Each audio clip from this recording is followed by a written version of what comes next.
ഇന്നലെ ഞാൻ ശ്രമിച്ചപ്പോൾ എൻ്റെ മനസ്സിനെ സ്പർശിച്ചത് 3 തലമാണ് എന്ന് പറഞ്ഞതിൽ അതിൽ ഈ പരീക്ഷേൻ്റെ ഒരു മനോഭാവത്തെക്കുറിച്ച് ചിന്ത കാര്യം അങ്ങനെ ഒരു ചിന്ത മനസ്സിലങ്ങനെ വന്നിരുന്നില്ല. പക്ഷേ ഈ പരീക്ഷയ മനോഭാവം വളരെ അധികമായി എന്നിലുണ്ട് എന്ന് വളരെ വ്യക്തമായി ബോധ്യമായതാണ് വളരെ പ്രധാനപ്പെട്ട ചിന്ത എന്നിൽ വന്നത്. മറ്റു പലതുമുണ്ടെങ്കിലും ഇതൊരു വലിയ ഒരു അങ്ങനെ ഒരു ചിന്ത അങ്ങനെ വന്നിരുന്നില്ല. കാര്യം നമ്മളിൽ അഹങ്കാരവും തിന്മയുടെ പല കാര്യങ്ങളും അല്ലെങ്കിൽ വലിയ ഭാവവും ഇങ്ങനെയൊക്കെ ഉണ്ടെങ്കിൽ ഇതൊരു പരീക്ഷ ക്രിസ്തുവിന് യേശുവിന് അടുക്കാൻ മേലാത്ത ഒരു ഭാവമാണ് ഇത്. അങ്ങനെയുള്ള അതുകൊണ്ടാണ് അതൊരു വലിയൊരു ഭാരമായിട്ട് എനിക്ക് തോന്നുകയും അതിനെക്കുറിച്ച് ചിന്തിക്കാനൊക്കെ ഇട നൽകുകയും ചെയ്തു. Very good. ഒന്ന് കൈ അടിച്ച് കർത്താവിന് നന്ദി പറയാം. ഇനി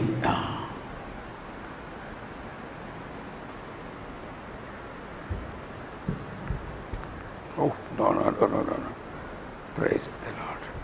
Come.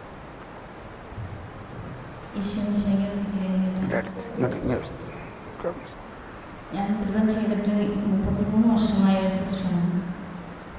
എനിക്ക് പ്രാർത്ഥനയുടെ വിവിധ മേഖലകളിൽ ഞാൻ കടന്നു പോയിട്ടുണ്ട്. ഈ കാലഘട്ടത്തിൽ കുറച്ച് വർഷങ്ങളായിട്ട് ധ്യാനത്തിന് പോകുമ്പോൾ ഈ കേട്ട് തന്നെ പിന്നെ കേൾക്കണം. പ്രത്യേകിച്ചൊന്നും എനിക്ക് തോന്നാറില്ല. ഈ ബ്രദറിലൂടെ പറഞ്ഞ കാര്യങ്ങളൊക്കെ എൻ്റെ മനസ്സിൽ കാണാനും അനുഭവിക്കാനും വേണ്ടിയിട്ട് കാലങ്ങളായിട്ടുണ്ട്. ഈ ബ്രദർ പറഞ്ഞപ്പോൾ എൻ്റെ മനസ്സിൽ അതൊക്കെ സത്യമാണെന്ന് അതെനിക്ക് വലിയ ഞാൻ വിചാരിക്കാറുണ്ട്. എനിക്ക് മെമ്മറി പോണ പോലെ പിന്നെ സംസാരിക്കാൻ പറ്റാത്ത പോലെയൊക്കെ പലപ്പോഴും തോന്നാറുണ്ട്. സമൂഹത്തിലൊക്കെ മൗനമായിട്ട് ഞാൻ സമൂഹ ജീവിതത്തിലാണ് വിളിച്ചാണ് ഈശോയെ. ഇതിലൊന്നും വ്യർത്ഥ ഭാഷണമൊക്കെ പോലെ തോന്നിയിരിക്കും.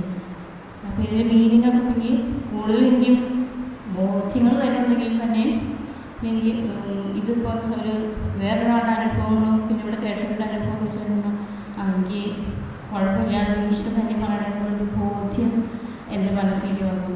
പിന്നെ പുസ്തകങ്ങളൊക്കെ വായിക്കുമ്പോൾ ജ്ഞാനം ഓരോ വ്യക്തികൾക്കും വ്യത്യസ്ത രീതിയിലാണ്. യേശുവിൻ്റെ സ്നേഹം പല കിരണങ്ങളായിട്ടാണ് പോകുന്നത്. അതിൽ ചിലൊരു കിരണമായിരിക്കും എന്നെ പതിക്കുന്നത്, വേറൊരാളെ പതിക്കുന്നത് വേറൊരു കിരണമായിരിക്കും സ്നേഹത്തിൻ്റെ. അപ്പോൾ ആൾക്ക് പറയുന്നത് എനിക്ക് മനസ്സിലായെങ്കിലും എനിക്ക് എൻ്റെ ഈശോ എന്നോട് പറയണ ആ ജ്ഞാനം ഒരു വ്യത്യസ്ത രീതിയിലായിരിക്കും. അതുകൊണ്ടായിരിക്കും എനിക്കെല്ലാം മനസ്സിലാക്കുന്നത് ഞാൻ ചിന്തിക്കുന്നു. ജ്ഞാനം 10 കന്യന്മാരുടെ ഉപ പറഞ്ഞപ്പോൾ അവർക്ക് ജ്ഞാനമുള്ളത് കൊണ്ടാണ് അവർ എണ്ണ എടുത്തത്. അപ്പോൾ എണ്ണ എന്ന് പറയുന്നത് ജ്ഞാനമാണ്. ആ ജ്ഞാനം വേറൊരാൾക്ക് പകർന്നു കൊടുക്കാൻ പറ്റുന്ന സാധനമല്ല. ഞാൻ പണ്ട് ചിന്തിക്കാറുണ്ട്, ഇവർക്കൊരു തുള്ളി എണ്ണ കൊടുത്തെങ്കിൽ അവർക്ക് മണവാളിന് അറിയാൻ കയറാമായിരുന്നു. കുഞ്ഞിൽ ഞാൻ ചിന്തിച്ചിട്ടുണ്ട്. അപ്പോൾ എനിക്ക് കിട്ടുന്ന ജ്ഞാനം വേറൊരാൾക്ക് പകർന്നു കൊടുക്കാൻ അവർക്ക് ജ്ഞാനമായിട്ട് കിട്ടില്ല. സ്വയം ദൈവം കൃപ കൊടുത്ത് കിട്ടേണ്ടതും ചിലർ ആർജിച്ചിട്ടുള്ളതുമായിരിക്കും. എനിക്ക് ദൈവത്തിൻ്റെ കൃപ ജ്ഞാനം ഞാൻ അറിയാണ്ട് തന്നെ എന്നിലേക്ക് സ്വീകരിക്കുന്ന ഒരു വ്യക്തിയാണ്. ഈ സമയത്ത് വന്ന് ബ്രദർ കഴിഞ്ഞ ഇപ്പോൾ പറഞ്ഞു, ആരെങ്കിലും ഒന്ന് പറയും, സിസ്റ്റേഴ്സ് പറയുന്നു സ്വയം ഞാൻ പറയേണ്ടതാണെന്ന് തോന്നുന്നില്ല. പക്ഷെ എനിക്ക് മിണ്ടണമെന്ന് തോന്നുന്നില്ല.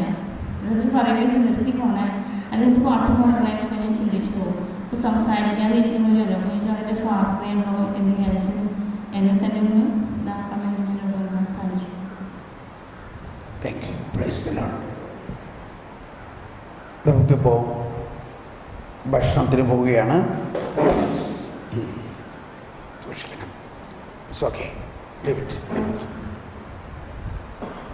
നമ്മൾ ഭക്ഷണം കഴിഞ്ഞ്